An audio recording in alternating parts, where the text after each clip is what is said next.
for today's video, we use the ultrasonic sensor. It has 4 pins: the ground, the echo, the trigger, and the VCC. First is the ground. The ground, I use jumper wire connected into the negative. The next is the echo. I use resistor and put the pin into the pin number 2. And the next, while connecting to the pin number 2, I use resistor and put it into the negative.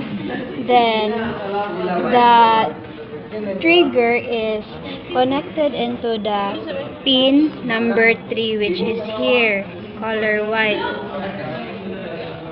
Next is the VCC. I connect it into positive here, positive, and the positive one I connected it in the 5 volts. 5 volts. Next is the LED. Connect the resistor. I connect the resistor into the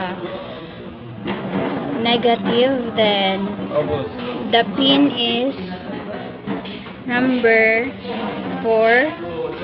Then the buzzer here. How this code works? First, we declare the trigger, echo, LED, buzzer where they connect to the Raspberry Pi. First we print the progress of the measurement, then the setup of the trigger, echo, LED, and buzzer. In echo, we declare input, then next in loop, then trigger the output of the ultrasonic sensor, then sleep, then trigger again, then retrigger.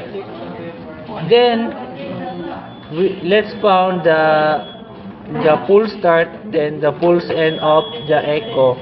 So if equal to 0, then we declare the time of the full start, then if 1, pulse end.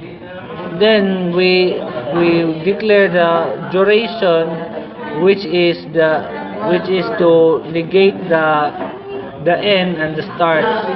Then we declare distance. So the value of distance is the duration times our new distance, which is 11,150. Then we round up to distance multiplied by 2.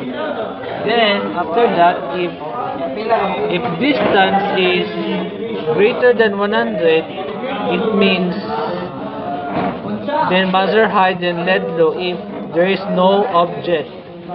Else if there is an object, then the buzzer will be low and then the LED will be high.